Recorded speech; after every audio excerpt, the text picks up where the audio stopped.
ತಡರಾತ್ರಿ ಸಿಸಿಬಿ ಪೊಲೀಸರು rave party ಮೇಲೆ ದಾಳಿ ನಡೆಸಿದ್ದಾರೆ. ಎಲೆಕ್ಟ್ರಾನಿಕ್ ಸಿಟಿ ಬಳಿಯ ಫಾರ್ಮ್ ಹೌಸ್ನಲ್ಲಿ ರೇವ್ ಪಾರ್ಟಿ ಆಯೋಜನೆ ಮಾಡಲಾಗಿತ್ತು. ಈ ಪಾರ್ಟಿಯಲ್ಲಿ ಮಾದಕ ವಸ್ತು, ಎಂಡಿಎಂಎ ಮತ್ತು ಕೊಕೇನ್ ಪತ್ತೆಯಾಗಿದೆ. ರೇವ್ ಪಾರ್ಟಿ ನಡೀತಾ ಇದೆ ಅನ್ನೋ ಮಾಹಿತಿ ಆಧಾರದ ಮೇಲೆ ಸಿಸಿಬಿ ಪೊಲೀಸರು ಇಲ್ಲಿ ದಾಳಿ ನಡೆಸಿದ್ದಾರೆ. ಈ ಪಾರ್ಟಿಯಲ್ಲಿ ಆಂಧ್ರ ಮತ್ತೆ ಬೆಂಗಳೂರಿನ 100ಕ್ಕೂ ಹೆಚ್ಚು ಜನ ಭಾಗಿಯಾಗಿದ್ದು ಗೊತ್ತಾಗಿದೆ. ಸಿಸಿಬಿ ಆಂಟಿ ನಾರ್ಕೋಟಿಕ್ಸ್ ವಿಭಾಗದ ಅಧಿಕಾರಿಗಳು ಈ ದಾಳಿ ನಡೆಸಿರೋದು. ಜಿಆರ್ ಫಾರ್ಮ್ ಹೌಸ್ ಒಳಗೆ ಬರ್ತ್ಡೇ ಹೆಸರಿನಲ್ಲಿ ಈ ಪಾರ್ಟಿಯನ್ನ ಮಾಡ್ತಾ ಇದ್ರು. ಈ ಪಾರ್ಟಿಯಲ್ಲಿ ತೆಲುಗು ಸಿನಿರಂಗದ ಕಿರುತೆರೆ ಹಾಗೂ ಸಿನಿಮಾ ನಟಿಯರು ಕೂಡ ಭಾಗಿಯಾಗಿದ್ದು ಗೊತ್ತಾಗ್ತಾ ಇದೆ. ಈ ರೀತಿ ಭಾಗಿಯಾಗಿದ್ದ 50ಕ್ಕೂ ಹೆಚ್ಚು ಜನರನ್ನ ಸಿಸಿಬಿ ಪೊಲೀಸರು ವಶಕ್ಕೆ ಪಡೆದಿದ್ದಾರೆ. ಆಂಧ್ರ ಶಾಸಕ ಕಾಕನಿ ಗೋವರ್ಧನ ರೆಡ್ಡಿ ಹೆಸರಿನ ಪಾಸ್ ಪತ್ತೆಯಾಗಿದೆ. ಎಲೆಕ್ಟ್ರಾನಿಕ್ ಸಿಟಿ ಪೊಲೀಸ್ ಠಾಣೆಯಲ್ಲಿ ಇದಕ್ಕೆ ಸಂಬಂಧಪಟ್ಟ ಹಾಗೆ ಪ್ರಕರಣ ದಾಖಲಾಗಿದೆ. ಹೇಳೋದಕ್ಕೆ ಮೇಲ್ನೋಟಕ್ಕೆ ಮಾತ್ರ ಇದು ಬರ್ತ್ಡೇ ಪಾರ್ಟಿ ರೀತಿಯಲ್ಲಿ ಆಯೋಜನೆಗೊಂಡಿರೋದು, ಆದರೆ ಅಸಲಿಗೆ ಇಲ್ಲಿ ನಡೀತಾ ಇದ್ದಿದ್ದು ರೇವ್ ಪಾರ್ಟಿ. ಮಾದಕ ವಸ್ತುಗಳು ಈ ಪಾರ್ಟಿಯಲ್ಲಿ ಪತ್ತೆಯಾಗಿದೆ. ಡ್ರಗ್ಸ್ ಸೇರಿದ ಹಾಗೆ ಕೊಕೇನ್, ಈ ರೀತಿಯಾದಂತಹ ಮಾದಕ ವಸ್ತುಗಳು ಈ ಪಾರ್ಟಿಯಲ್ಲಿ ಪತ್ತೆಯಾಗಿರುವಂಥದ್ದು. ಬರ್ತ್ಡೇ ಹೆಸರಿನಲ್ಲಿ ಇಲ್ಲಿ ರೇವ್ ಪಾರ್ಟಿ ನಡೀತಾ ಇದೆ ಅನ್ನೋ ಮಾಹಿತಿ ಆಧಾರದ ಮೇಲೆ ಸಿಸಿಬಿ ಪೊಲೀಸರು ದಿಢೀರಂತ ದಾಳಿ ನಡೆಸ್ತಾರೆ. ಈ ಸಂದರ್ಭದಲ್ಲಿ ಸುಮಾರು 100ಕ್ಕೂ ಹೆಚ್ಚು ಮಂದಿ ಈ ಪಾರ್ಟಿಯಲ್ಲಿ ಭಾಗಿಯಾಗಿರೋದು ಗೊತ್ತಾಗುತ್ತೆ. ಅಷ್ಟೇ ಅಲ್ಲ, ಇದರಲ್ಲಿ ತೆಲುಗಿನ ಕಿರುತೆರೆ ಮತ್ತೆ ಸಿನಿಮಾ ನಟಿಯರು ಕೂಡ ಇರೋದು ಗೊತ್ತಾಗಿದೆ. ಡಿಕ್ಕಿಗಳು ಇನ್ನುಳಿದ ಹಾಗೆ ಸಾಕಷ್ಟು ಜನ ಈ ಪಾರ್ಟಿಯಲ್ಲಿ ಭಾಗಿಯಾಗಿದ್ರು ಅಂತ. ರೇವ್ ಪಾರ್ಟಿಗಳು ನಿಷೇಧ, ಪಾರ್ಟಿಗಳಲ್ಲಿ ಮಾದಕ ವಸ್ತುಗಳನ್ನು ಬಳಸೋ ಹಾಗಿಲ್ಲ. ಹಾಗಿದ್ರೂ ಕೂಡ ಕದ್ದು ಮುಚ್ಚಿ ಅಲ್ಲಿನಲ್ಲಿ ಈ ರೀತಿಯಾದಂತಹ ರೇವ್ ಪಾರ್ಟಿಗಳು ನಡೀತಾ ಇರುತ್ತೆ. ಅದರ ಮೇಲೆ ಸಿಸಿಬಿ ಅಧಿಕಾರಿಗಳು ನಿರಂತರವಾಗಿ ಈ ರೀತಿಯಾದಂತಹ ದಾಳಿ ನಡೆಸ್ತಾ ಇರ್ತಾರೆ. ಅಂಥದ್ದೇ ಮತ್ತೊಂದು ರೇವ್ ಪಾರ್ಟಿ ಮೇಲೆ ಇದೀಗ ದಾಳಿ ನಡೆದಿರೋದು. ಫಾರ್ಮ್ ಹೌಸ್ ಒಂದರಲ್ಲಿ ಬರ್ತ್ಡೇ ಪಾರ್ಟಿ ಸೋಗಿನಲ್ಲಿ ರೇವ್ ಪಾರ್ಟಿಯನ್ನು ಆಯೋಜನೆ ಮಾಡಿರ್ತಾರೆ. ಅಲ್ಲಿ ಮಾದಕ ವಸ್ತುಗಳ ಸಪ್ಲೈ ಆಗ್ತಾ ಇರುತ್ತೆ. ಡೀಟೇಲ್ಸ್ ಕೊಡ್ತಾರೆ ಈಗ ಸ್ಥಳದಿಂದನೇ ಶಿವಕುಮಾರ್ ಲೈವ್ ನಲ್ಲಿ ಜಾಯ್ನ್ ಆಗ್ತಾ ಇದ್ದಾರೆ. ಶಿವಕುಮಾರ್, ಇಲ್ಲಿ ರೇವ್ ಪಾರ್ಟಿ ಆಯೋಜನೆ ಆಗಿದೆ ಅನ್ನೋದು ಸಿಸಿಬಿ ಪೊಲೀಸರಿಗೆ ಹೇಗೆ ಮಾಹಿತಿ ಗೊತ್ತಾಯ್ತು, ಮತ್ತೆ ದಾಳಿಗೆ ಸಂಬಂಧಪಟ್ಟ ಹಾಗೆ ಏನೆಲ್ಲ ಡೀಟೇಲ್ಸ್ ಗೊತ್ತಾಗ್ತಾ ಇದೆ?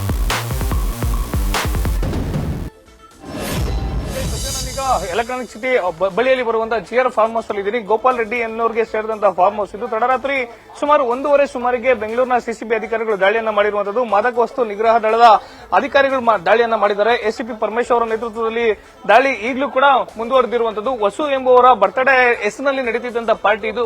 ಪ್ರಮುಖವಾಗಿ ಆಂಧ್ರ ಮೂಲದ ಮಾಲೀಕರ ಒಡೆತನದ ಫಾರ್ಮ್ ಹೌಸ್ ಇದು ಅಂತ ಹೇಳಲಾಗ್ತಿದೆ. ಸುಮಾರು 100ಕ್ಕೂ ಹೆಚ್ಚು ಜನ ಪಾರ್ಟಿಯಲ್ಲಿ ಭಾಗಿಯಾಗಿರ್ತಾರೆ. ಈ ಪೈಕಿ 25 ಜನ ಯುವತಿಯರು ಇದ್ರು. ಇಲ್ಲಿ ಪ್ರಮುಖವಾಗಿ ಮಾದಕ ವಸ್ತುಗಳಾದ ಎಂಡಿಎಂಎ ಹಾಗೂ ಕೊಕೇನ್ ಪತ್ತೆ ಆಗಿದೆ ಅನ್ನೋ ಮಾಹಿತಿ ಸದ್ಯಕ್ಕೆ ಸಿಗ್ತಿರುವಂತದ್ದು. ಈಗಲೂ ಕೂಡ ದಾಳಿ ಮುಂದುವರೆದಿರುವಂತದ್ದು. ತಡರಾತ್ರಿ 1:00 ಸುಮಾರಿಗೆ ದಾಳಿ ಆಗುತ್ತೆ. ದಾಳಿಯಾದಂತಹ ನಂತರದಲ್ಲಿ ಈಗಲೂ ಕೂಡ ಅಧಿಕಾರಿಗಳು ತಪಾಸಣೆ ಮಾಡುವಂತಹ ಕೆಲಸವನ್ನ ಮಾಡ್ತಿರುವಂತದ್ದು.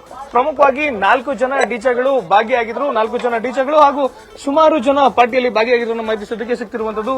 ಸದ್ಯ ನಾನೀಗ ಫಾರ್ಮ್ ಹೌಸ್ ನಿಂದ ಅಧಿಕಾರಿಗಳು ತಪಾಸಣೆಯನ್ನು ಮುಗಿಸಿ ಹೊರಗಡೆ ಬರ್ತಿದ್ದಾರೆ. ಅವರ ಲೈವ್ ವಿಷುವಲ್ ತೋರಿಸುವಂತ ಕೆಲಸವನ್ನ ಮಾಡ್ತೀನಿ. ಇಲ್ಲಿ ಹಂಗೆ ಪ್ರಮುಖವಾಗಿ ಅಂದ್ರೆ ಬೆಂಗಳೂರಿನ ಹಲವು ಭಾಗಗಳಲ್ಲಿ ಈ ಹಿಂದೆ ಹಲವು ಕಡೆ ರೇವ್ ಪಾರ್ಟಿಗಳು ನಡೆದಿತ್ತು. ಆದ್ರೆ ರೇವ್ ಪಾರ್ಟಿ ನಿಷೇಧ ಆಗಿದೆ. ಹೀಗಾಗಿ ಬೆಂಗಳೂರಿನ ಔಟ್ಸ್ಕರ್ಟ್ ನಲ್ಲಿ ಪಾರ್ಟಿಯನ್ನು ಆಯೋಜನೆ ಮಾಡಿರುವಂತದ್ದು. ಪ್ರಮುಖವಾಗಿ ಅವಧಿ ಮೀರಿ ಪಾರ್ಟಿಯನ್ನ ಮಾಡ್ತಿರ್ತಾರೆ. ಈತ ವಾಸು ಎಂಬುವರು ಪಾರ್ಟಿಯನ್ನು ಆಯೋಜನೆ ಮಾಡಿರ್ತಾರೆ. ಡಾಗ್ ಸ್ಕ್ವಾಡ್ ಅನ್ನು ಕೂಡ ಸದ್ಯ ಕರೆತಂದಿರುವಂತದ್ದು. ಅಂದ್ರೆ ಆರೋಪಿಗಳು ಬೆಂಗಳೂರಿನಲ್ಲಿ ಮಾಡಿದಂತಹ ಸಂದರ್ಭದಲ್ಲಿ ಎಲ್ಲ ಒಂದ್ ಕಡೆ ಸಿಸಿಬಿ ಅಧಿಕಾರಿಗಳು ದಾಳಿ ಮಾಡಬಹುದು ಅನ್ನೋ ಮಾಹಿತಿ ಆಧಾರದ ಮೇಲೆ ಬೆಂಗಳೂರಿನ ಔಟ್ಸ್ಕರ್ಟ್ ನಲ್ಲಿ ಪಾರ್ಟಿಯನ್ನು ಆಯೋಜನೆ ಮಾಡಿರುವಂತದ್ದು. ಪ್ರಮುಖವಾಗಿ ಇದು ತಮಿಳುನಾಡು ಬಾರ್ಡರ್ನಲ್ಲಿ ಬರುವಂತಹ ಎಲೆಕ್ಟ್ರಾನಿಕ್ ಸಿಟಿಯಿಂದ ಹೊಸೂರಿಗೆ ಸಂಪರ್ಕವನ್ನು ಕಲ್ಪಿಸುವಂತಹ ಸೀಗಲಿಗೆ ರಸ್ತೆಯಲ್ಲಿ ಬರುವಂತಹ ಈ ಒಂದು ಫಾರ್ಮ್ ಹೌಸ್ ಗೋಪಾಲ್ ರೆಡ್ಡಿ ಅನ್ನೋರಿಗೆ ಸೇರುವಂತದ್ದು. ಒಂದು ಪಾರ್ಟಿ ಆಯೋಜನೆಗೆ ವಿಜಯ್ ಪ್ರಮುಖವಾಗಿ 30 ರಿಂದ 50 ಲಕ್ಷವನ್ನ ಖರ್ಚು ಮಾಡಿದ್ದಾರೆ ಅನ್ನೋ ಮಾಹಿತಿ ಸದ್ಯಕ್ಕೆ ಸಿಗ್ತಿರುವಂತದ್ದು. ಕೇವಲ ಆಂಧ್ರ ಮೂಲದ ಉದ್ಯಮಿಗಳು ಮಾತ್ರ ಅಲ್ಲ, ಸಿನಿಮಾ ರಂಗದ ಕೆಲವೊಂದಷ್ಟು ಸಿನಿ ತಾರೆಯರು, ಕಿರುತೆರೆ ಹಾಗೂ ಹಿರಿತೆರೆಯ ಕಲಾವಿದರು, ಜೊತೆಗೆ ಪ್ರಮುಖವಾಗಿ ಇಲ್ಲಿ ಮಾಡೆಲ್ಗಳು ಕೂಡ ಪಾರ್ಟಿಯಲ್ಲಿ ಭಾಗಿಯಾಗಿದ್ದಾರೆ. ಬರ್ತ್ಡೇ ಪಾರ್ಟಿ ಹೆಸರಿನಲ್ಲಿ ರೇವ್ ಪಾರ್ಟಿಯನ್ನ ಆಯೋಜನೆ ಮಾಡಿದ್ರು. ಜೊತೆಗೆ ಇಲ್ಲಿ ರಬ್ಸ್, ಕವ್ಯ ಮತ್ತೆ ಬ್ಲಡಿ ಮಕ್ಸಾರ ಎಂಬುವಂತ ಫೇಮಸ್ ಡಿಜೆಗಳು ಕೂಡ ಭಾಗಿಯಾಗಿದ್ರು ಅನ್ನೋ ಮಾಹಿತಿ ಸದ್ಯಕ್ಕೆ ಸಿಗ್ತಿರುವಂತದ್ದು. ಸದ್ಯ ಸಿಸಿಬಿ ಅಧಿಕಾರಿಗಳು ಜೊತೆಗೆ ಕೆಲವೊಂದಷ್ಟು ಜನ ಪೊಲೀಸ್ ಅಧಿಕಾರಿಗಳು ಇಲ್ಲಿ ತಪಾಸಣೆ ಮಾಡುವಂತಹ ಲೈವ್ ವಿಜುವಲ್ಸ್ ಅನ್ನ ನಾವು ತೋರಿಸುವಂತಹ ಕೆಲಸವನ್ನ ಮಾಡ್ತಿದ್ವಿ. ಇಲ್ಲಿ ಪ್ರಮುಖವಾಗಿ ಸಿಸಿಬಿ ಅಧಿಕಾರಿಗಳು ಡಾಗ್ ಸ್ಕ್ವಾಡ್ ನ ಸಮ್ಮುಖದಲ್ಲಿ ಪಾರ್ಟಿಯಲ್ಲಿ ಭಾಗಿಯಾಗಿದ್ದವರನ್ನ ಕರೆತಂದು ಅವರನ್ನ ಹೇಳಿಕೆ ಪಡೆಯುವಂತ ಕೆಲಸವನ್ನು, ಜೊತೆಗೆ ಪಾರ್ಟಿಯಲ್ಲಿ ಭಾಗಿಯಾಗಿದ್ದಂತವ್ರು ಯಾವ ರೀತಿಯಾಗಿ ತಮ್ಮ ಮುಖವನ್ನ ಮುಚ್ಚಿಕೊಳ್ಳುವಂತ ಕೆಲಸವನ್ನು ಕೂಡ ಮಾಡ್ತಿದ್ರು. ಜೊತೆಗೆ ಪೊಲೀಸ್ ಅಧಿಕಾರಿಗಳು ಅವರು ಯಾವೆಲ್ಲ ಕಾರ್ಗಳಲ್ಲಿ ಬಂದಿದ್ರು ಅದನ್ನ ಮಾಡುವಂತ ಕೆಲಸವನ್ನು ಮಾಡ್ತಿದ್ರು. ಇವರು ಯಾರು ಕೂಡ ವಿಜಯ್ ಎಲ್ಲರೂ ಕೂಡ ಉದ್ಯಮಿಗಳ ಮಕ್ಕಳು, ಫೇಮಸ್ ಉದ್ಯಮಿಗಳ ಮಕ್ಕಳು, ಬಿಲ್ಡರ್ಗಳ ಮಕ್ಕಳು, ಎಲ್ಲರೂ ಕೂಡ ಬೆಂಗಳೂರು ಹಾಗೂ ಆಂಧ್ರದಲ್ಲಿ ಇದ್ದಂತ ಖ್ಯಾತ ಉದ್ಯಮಿಗಳ ಮಕ್ಕಳು ಸುಮಾರು 25ಕ್ಕೂ ಹೆಚ್ಚು ಕಾರ್ಗಳಲ್ಲಿ ಬಂದು ಪಾರ್ಟಿಯಲ್ಲಿ ಭಾಗಿಯಾಗಿರ್ತಾರೆ ಅನ್ನೋ ಮಾಹಿತಿ ಸದ್ಯಕ್ಕೆ ಸಿಗ್ತಿರುವಂತದ್ದು. ಸಿಸಿಬಿಯ ಎಸಿಪಿ ಪರಮೇಶ್ವರ ನೇತೃತ್ವದಲ್ಲಿ ದಾಳಿ ಆಗಿರುವಂತದ್ದು. ಇಲ್ಲಿ ಅಂದ್ರೆ ಸಿಗೆನ ಅಗ್ರಹಾರದ ಹೊರಗಡೆ ಸುಮಾರು 25 ಕಾರ್ಗಳನ್ನ ಪಾರ್ಕ್ ಮಾಡಿರುವಂತದ್ದು. ಎಲ್ಲವೂ ಕೂಡ ಟಾಪ್ ಅಂಡ್ ಕಾರ್ಗಳು, ಫಾರ್ಚುನರ್ ಆಗಿರ್ಬೋದು, ಹಾರ್ಡಿ ಆಗಿರ್ಬೋದು, ಬೆಂಜ್ ಆಗಿರ್ಬೋದು. ಈ ರೀತಿಯಾಗಿ ಕೋಟ್ಯಾಂತರ ರೂಪಾಯಿ ಬೆಲೆ ಬಾಳುವಂತಹ ಉದ್ಯಮಿಗಳ ಮಕ್ಕಳು ಅವರು ಕಾರ್ನಲ್ಲಿ ಮಾದಕ ವಸ್ತುಗಳನ್ನ ಇಟ್ಟಿರುವಂತಹ ಶಂಕೆ ಹಿನ್ನೆಲೆಯಲ್ಲಿ ಸದ್ಯ ಡಾಗ್ ಸ್ಕ್ವಾಡ್ ಅನ್ನ ಕರ್ಕೊಂಡು ಬಂದು ಕಾರನ್ನ ತಪಾಸಣೆ ಮಾಡುವಂತ ಕೆಲಸವನ್ನು ಮಾಡ್ತಿದ್ದಾರೆ. ಸೋಕೋ ಟೀಮ್ನ ಅಧಿಕಾರಿಗಳು ಲೈವ್ ವಿಷನ್ಸ್ ನೋಡಬಹುದು. ಸೋಕೋ ಟೀಮ್ನ ಅಧಿಕಾರಿಗಳು ಡಾಗ್ ಸ್ಕ್ವಾಡ್ ನ ಸಮ್ಮುಖವಾಗಿ ಅವರಿಂದ ಮಾಹಿತಿ ಕಲೆ ಹಾಕುವಂತ ಕೆಲಸವನ್ನು ಮಾಡ್ತಾರೆ. ಜೊತೆಗೆ ಅವರು ಪಾರ್ಟಿ ಆದಂತಹ ಸಂದರ್ಭದಲ್ಲಿ ಕೆಲವರು 100ಕ್ಕೂ ಹೆಚ್ಚು ಜನ ಇರ್ತಾರೆ. ಆದ್ರೆ ಕೆಲವೊಂದಷ್ಟು ಮಂದಿ ಎಸ್ಕೇಪ್ ಆಗಿರುವಂತದ್ದು. ಅವರ ಬಗ್ಗೆ ಮಾಹಿತಿ ಕಲೆ ಹಾಕುವಂತ ಕೆಲಸವನ್ನು ಕೂಡ ಅಧಿಕಾರಿಗಳು ಮಾಡ್ತಿರುವಂತದ್ದು. ಬೆಂಗಳೂರಿನ ಸಿಸಿಬಿ ಅಧಿಕಾರಿಗಳಂದ್ರೆ ಪೆಡ್ಲರ್ಗಳು ಕೂಡ ನಡೀತಾರೆ. ಅಂದ್ರೆ ಪ್ರಮುಖವಾಗಿ ಸಿಸಿಬಿ ಅಧಿಕಾರಿಗಳು ಡ್ರಗ್ ಪೆಡ್ಲರ್ಗಳಿಗೆ ಹೆಡಮುರಿ ಕಟ್ತಿದ್ದಾರೆ. ಕಳೆದ ಕೆಲ ವರ್ಷಗಳಿಂದಲೂ ಕೂಡ ಬೆಂಗಳೂರಿನಲ್ಲಿ ಮಾದಕ ವಸ್ತು ಜಾಲವನ್ನ ಕಂಪ್ಲೀಟ್ ಆಗಿ ತಡೆಗಟ್ಟಬೇಕು ಅಂತ ಹೇಳಿ ಒಂದ್ ಕಡೆ ಹೋರಾಟ ಮಾಡಿದ್ರೆ, ಮತ್ತೊಂದ್ ಕಡೆ ಉದ್ಯಮಿಗಳು, ಬಿಲ್ಡರ್ಗಳ ಮಕ್ಕಳು ಬೆಂಗಳೂರಿನ ಹೊರವಲಯಗಳಲ್ಲಿ, ಅದರಲ್ಲೂ ಪ್ರಮುಖವಾಗಿ ಯಾರಿಗೂ ಗೊತ್ತಾಗ್ದಂಗೆ ಬೆಂಗಳೂರಿನಲ್ಲಿ ಪಾರ್ಟಿಯನ್ನ ಮಾಡಿದ್ರೆ ಪೊಲೀಸ್ ಅಧಿಕಾರಿಗಳಿಗೆ ಮಾಹಿತಿ ಹೋಗುತ್ತೆ, ದಾಳಿಯನ್ನ ಮಾಡ್ತಾರೆ, ಅರೆಸ್ಟ್ ಆಗ್ತೀವಿ ಅನ್ನೋ ಭಯದಲ್ಲಿ ಬೆಂಗಳೂರಿನ ಔಟ್ಸ್ಕರ್ಟ್ ಗಳಲ್ಲಿ ಪಾರ್ಟಿಯನ್ನ ಮಾಡ್ತಾರೆ. ಸದ್ಯ ಈಗ ರೇಡ್ ಕಂಟಿನ್ಯೂ ಆಗಿರುವಂತದ್ದು. ತಡರಾತ್ರಿ 1 ಗಂಟೆಯಿಂದಲೂ ಕೂಡ ತಪಾಸಣೆ ಮಾಡುವಂತ ಕೆಲಸವನ್ನ ಮಾಡ್ತಿದ್ದಾರೆ. ಹಿರಿಯ ಪೊಲೀಸ್ ಅಧಿಕಾರಿಗಳಿಗೂ ಕೂಡ ಸಿಸಿಬಿ ಅಧಿಕಾರಿಗಳು ಮಾಹಿತಿಯನ್ನ ಕೊಡ್ತಿರುವಂತದ್ದು. ಅಂದ್ರೆ ಪಾರ್ಟಿಯಲ್ಲಿ ಯಾರು ಭಾಗಿಯಾಗಿರ್ತಾರೆ ಅವರನ್ನ ಕರ್ಕೊಂಡ್ಬಂದು ಸೋಕೋ ಟೀಮ್ ಜೊತೆಗೆ ಡಾಗ್ ಸ್ಕ್ವಾಡ್ ನ ಸಮ್ಮುಖದಲ್ಲಿ ಇಲ್ಲಿ ಅವರಿಂದ ಮಾಹಿತಿ ಕಲೆ ಹಾಕುವಂತ ಕೆಲಸವನ್ನ ಮಾಡ್ತಿದ್ದಾರೆ. ಪಾರ್ಟಿಯಲ್ಲಿ ಭಾಗಿಯಾಗಿದ್ದಂತ ಉದ್ಯಮಿಗಳ ಮಕ್ಕಳು ಯಾವ ರೀತಿಯಾಗಿ ಮುಖವನ್ನು ಮುಚ್ಚಿಕೊಳ್ತಿದ್ದಾರೆ ಒಂದು ವಿಜುವಲ್ ಅನ್ನು ತೋರಿಸುವಂತ ಕೆಲಸವನ್ನ ಮಾಡ್ತೀವಿ. ಸುಮಾರು 25ಕ್ಕೂ ಹೆಚ್ಚು ಕಾರ್ಗಳನ್ನ ಸಿಸಿಬಿ ಅಧಿಕಾರಿಗಳು ವಶಕ್ಕೆ ಪಡ್ಕೊಂಡು ಅವರಿಂದ ಮಾಹಿತಿ ಕಲೆ ಹಾಕುವಂತ ಕೆಲಸವನ್ನು ಮಾಡ್ತಿದ್ದಾರೆ. ಕೇವಲ ಉದ್ಯಮಿಗಳ ಮಕ್ಕಳು ಮಾತ್ರ ಅಲ್ಲ, ಸಿನಿಮಾ ರಂಗದವರು, ಸಿನಿಮಾ ಕಿರುತೆರೆಯವರು, ಉದ್ಯಮಿಗಳ ಮಕ್ಕಳು, ಜೊತೆಗೆ ಬೆಂಗಳೂರಿನ ಫೇಮಸ್ ಹೋಟೆಲ್ ಒಂದರ ಮಾಲೀಕನ ಮಗ ಕೂಡ ಪಾರ್ಟಿಯಲ್ಲಿ ಭಾಗಿಯಾಗಿದೆ ಅನ್ನೋ ಮಾಹಿತಿ ಸದ್ಯಕ್ಕೆ ಸಿಕ್ಕಿರುವಂತದ್ದು. ಸದ್ಯ ಸುಮಾರು 50ಕ್ಕೂ ಹೆಚ್ಚು ಜನರನ್ನ ವಶಕ್ಕೆ ಪಡ್ಕೊಂಡು ವಿಚಾರಣೆ ಮಾಡುವಂತ ಕೆಲಸವನ್ನ ಸಿಸಿಬಿ ಅಧಿಕಾರಿಗಳು ಮಾಡ್ತಿದ್ದಾರೆ. ಡಾಗ್ ಸ್ಕ್ವಾಡ್ ನ ಸಮ್ಮುಖದಲ್ಲಿ ಜೊತೆಗೆ ಸೋಕೋ ಟೀಮ್ ಕೂಡ ಇಲ್ಲಿ ತಪಾಸಣೆ ಮಾಡುವಂತ ಕೆಲಸವನ್ನ ಮಾಡ್ತಿರುವಂತದ್ದು. ವಿಜಯ್, ಶಿವಕುಮಾರ್, ಈಗ ಉದ್ಯಮಿಗಳ ಮಕ್ಕಳ ಜೊತೆಗೆ ಇಲ್ಲಿ ಕಿರುತೆರೆ ನಟರು ಕೂಡ ಇದ್ರು ಅನ್ನೋ ಮಾಹಿತಿ ಗೊತ್ತಾಗ್ತಾ ಇದೆ.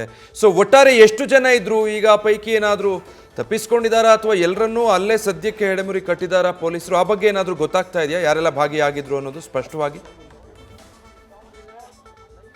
ವಿಜಯ್, ಭಾಗಿಯಾಗಿದ್ದಂತವ್ರನ್ನ ವಶಕ್ಕೆ ಪಡ್ಕೊಳ್ಳುವಂತ ಕೆಲಸವನ್ನ ಸದ್ಯ ಸಿಸಿಬಿ ಅಧಿಕಾರಿಗಳು ಮಾಡಿದ್ದಾರೆ. ಪಾರ್ಟಿಯಲ್ಲಿ ಸುಮಾರು 200ಕ್ಕೂ ಹೆಚ್ಚು ಜನ ಭಾಗಿಯಾಗಿರ್ತಾರೆ. ಆದ್ರೆ ಯಾವಾಗ ಸಿಸಿಬಿ ಅಧಿಕಾರಿಗಳು ದಾಳಿ ಮಾಡ್ತಾರೆ, ದಾಳಿ ಮಾಡುವಂತ ಸಂದರ್ಭದಲ್ಲಿ ಕೆಲವೊಂದಷ್ಟು ಜನ ತಪ್ಪಿಸಿಕೊಳ್ಳುವಂತ ಕೆಲಸವನ್ನು ಕೂಡ ಮಾಡಿರುವಂತದ್ದು. ಸದ್ಯ ಪಾರ್ಟಿಯಲ್ಲಿ ಭಾಗಿದ್ದಂತವ್ರನ್ನ ಕರ್ಕೊಂಡು ಹೋಗುವಂತ ಕೆಲಸವನ್ನ ಸದ್ಯ ಸಿಸಿಬಿ ಪೊಲೀಸರು ಮಾಡ್ತಿರುವಂತದ್ದು. ಅಂದ್ರೆ ಇಲ್ಲಿ ಕೇವಲ ಉದ್ಯಮಿಗಳ ಮಕ್ಕಳು, ರಾಜಕಾರಣಿಗಳ ಮಕ್ಕಳು ಮಾತ್ರ ಅಲ್ಲ, ಕೆಲವೊಂದಷ್ಟು ಜನ ಮಾಜಿ ಶಾಸಕರ ಮಕ್ಕಳು, ಮಾಜಿ ಉದ್ಯಮಿಗಳ ಮಕ್ಕಳು, ಅದರಲ್ಲೂ ಪ್ರಮುಖವಾಗಿ ಆಂಧ್ರ ಮೂಲದವರು, ಅದು ಬೆಂಗಳೂರಿನಲ್ಲಿ ಸೆಟ್ಲ್ ಆಗಿದ್ದಂತವರು, ಅವರು ಇಲ್ಲಿ ಪಾರ್ಟಿಯನ್ನು ಆಯೋಜನೆ ಮಾಡುವಂತ ಕೆಲಸವನ್ನು ಕೂಡ ಮಾಡ್ತಿದ್ದಾರೆ.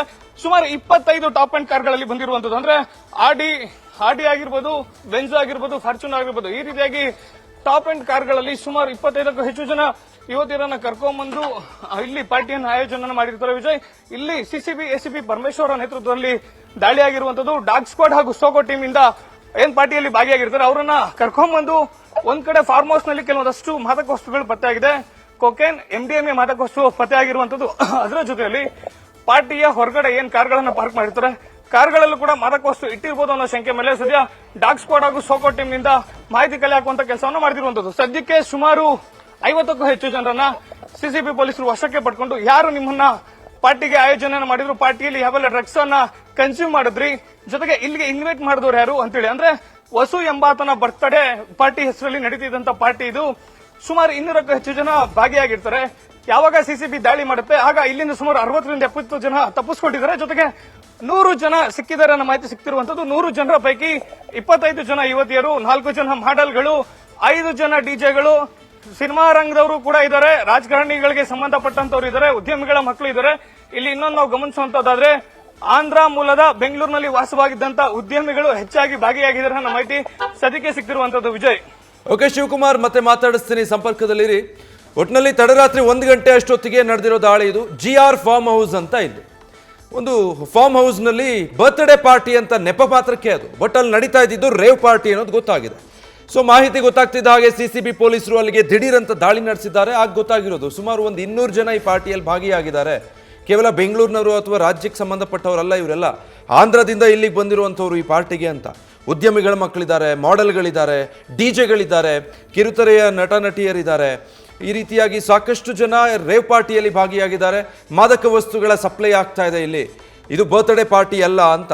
ಸುಮಾರು ಆ ಫಾರ್ಮ್ ಹೌಸ್ ಮುಂದೆ ಒಂದು 25ರಿಂದ 30 ಕಾರು, ಎಲ್ಲ ದೊಡ್ಡ ದೊಡ್ಡ ಕಾರುಗಳು ನಿಂತಿರೋದನ್ನು ಕೂಡ ನಮ್ಮ ಸಹೋದ್ಯೋಗಿ ತೋರಿಸ್ತಾ ಇದ್ರು.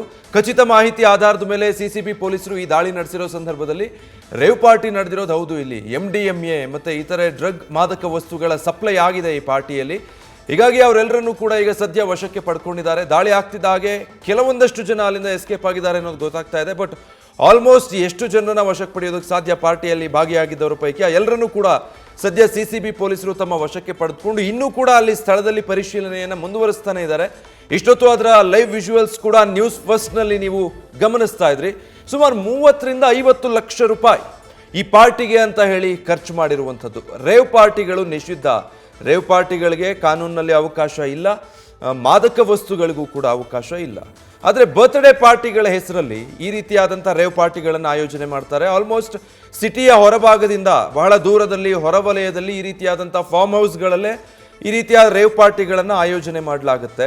ಕದ್ದು ಮುಚ್ಚಿ ಅದನ್ನು ಮಾಡ್ತಾರೆ. ಆದರೂ ಕೂಡ ಮಾಹಿತಿಗಳನ್ನು ಆಧರಿಸಿ ಸಿಸಿಬಿ ಪೊಲೀಸರು ಈ ರೀತಿ ದಾಳಿ ನಡೆಸಿ ಆಗಿಂದಾಗೆ ಈ ರೀತಿಯ ಡ್ರಗ್ ಪೆಡ್ಲರ್ಗಳು ಮತ್ತು ರೇವ್ ಪಾರ್ಟಿಯಲ್ಲಿ ಭಾಗವಹಿಸುವಂಥವರ ಹೆಡೆಮುರಿ ಕಟ್ಟೋ ಕೆಲಸ ಮಾಡ್ತಿರ್ತಾರೆ. ಹಾಗಾಗಿಯೂ ಕೂಡ ಆಗಾಗ ಬೆಂಗಳೂರಲ್ಲಿ ಈ ರೀತಿಯಾದಂಥ ರೇವ್ ಪಾರ್ಟಿ ನಡೆಯೋದು, ಅದರ ಮೇಲೆ ಸಿಸಿಬಿ ಪೊಲೀಸರ ದಾಳಿ ನಡೆಯೋದು ನಡೀತಾನೆ ಇರುತ್ತೆ. ನ್ಯೂಸ್ ಫಸ್ಟ್ ನಿರ್ಭೀತಿಯಿಂದ ನಿಮ್ಮ ಪರವಾಗಿ.